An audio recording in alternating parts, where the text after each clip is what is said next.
وَلَقَدْ يَسَّرْنَا الْقُرْآنَ لِلذِّكْرِ۔ وہ عورتیں جن سے نکاح کرنا جائز نہیں ہے، وہ کون سی عورتیں ہیں جن سے نکاح حلال نہیں ہے، حرام ہے؟ تو قرآن مجید میں اللہ تعالیٰ نے محرمات نکاح کی مکمل فہرست بیان کی ہے۔ سورہ نساء میں ارشاد ہے کہ حرام کی گئی ہے تم پر تمہاری مائیں اور تمہاری بیٹیاں اور تمہاری بہنیں اور تمہاری پھوپھیاں اور تمہاری خالائیں،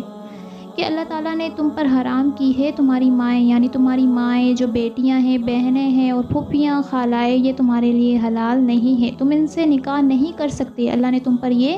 حرام کر دی ہے، کیونکہ تمہارا اس سے بہت پاک رشتہ ہے اور تم اس سے نکاح نہیں کر سکتے، اللہ نے تم پر حرام کر دی ہے۔ اور بھتیجیاں اور بھانجیاں، یعنی جو بھائی کی بیٹیاں ہیں وہ بھی تم پر حرام ہے، اور بھانجیاں جو بہن کی بیٹیاں ہیں وہ بھی تم پر حرام ہے، کیونکہ وہ تمہیں چاچا چاچا کہتی ہے، وہ تمہارے لیے حلال نہیں ہے، اس سے تمہارا بہت ہی مقدس رشتہ ہے، تم اس نگاہ سے اسے نہیں دیکھ سکتے۔ اور تمہاری وہ مائیں جنہوں نے تم کو دودھ پلایا، یعنی رضاعت کی وجہ سے تمہاری جو ماں بنی ہے، جنہوں نے تمہیں دودھ پلایا ہے، وہ بھی تمہاری ماں کا درجہ رکھتی ہے، تم اس سے بھی نکاح نہیں کر سکتے، وہ بھی تم پر حرام ہے۔ اور تمہاری وہ بہنیں جو دودھ پینے کی وجہ سے ہے، یعنی جس عورت نے تمہیں دودھ پلایا ہے وہ تمہاری رضائی ماں ہے، اس کی جو بیٹی ہے وہ بھی تمہاری رضائی بہن ہے۔ جس طرح تمہاری اپنی سگی بہن سے تمہارا نکاح جائز نہیں ہے، اسی طرح تمہارا اپنی اس رضائی بہن سے بھی نکاح جائز نہیں ہے۔ اور تمہاری بیویوں کی مائیں، یعنی جو تمہاری ساس ہے، اس سے بھی تمہارا نکاح جائز نہیں ہے۔ اسی طرح اور تمہاری بیٹوں کی بیٹیاں، یعنی جو تمہارے بیٹے ہیں ان کی جو بیٹیاں ہیں، اس سے بھی تمہارا نکاح جائز نہیں ہے۔ جو کہ تمہاری پرورش میں رہتی ہے ان بیویوں سے کہ جن کے ساتھ تم نے صحبت کی ہو، یعنی وہ لڑکیاں، وہ بیٹیاں جو تمہاری بیوی کی بیٹی ہو، تمہاری نہ ہو، اس سے بھی تمہارا نکاح جائز نہیں ہے۔ یعنی اب ایک عورت ہے، اس کو ڈیورس ہو گئی ہے یا وہ بیوہ ہو گئی ہے اور اس کے ساتھ اس کی بیٹی ہے، اب وہ شادی کرتی ہے تم سے اور وہ اسی بیٹی کو اپنے ساتھ لاتی ہے، تو وہ بیٹی بھی تمہارے لیے حلال نہیں ہے، حرام ہے، اس وقت تک کہ جب تم نے اس سے دخول نہ کیا ہو، صحبت نہ کی ہو، وہ تم پر حرام ہے، حلال نہیں ہے۔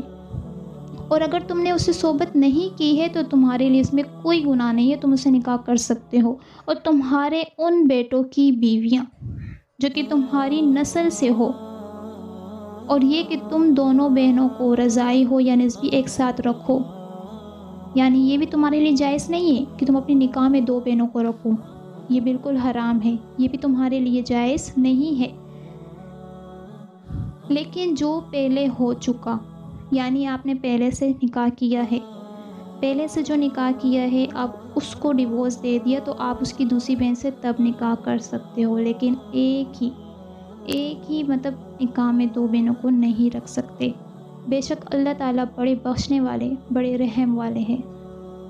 تو دیکھیے اللہ تعالیٰ نے ہمیں ایک راستہ دیا ہے،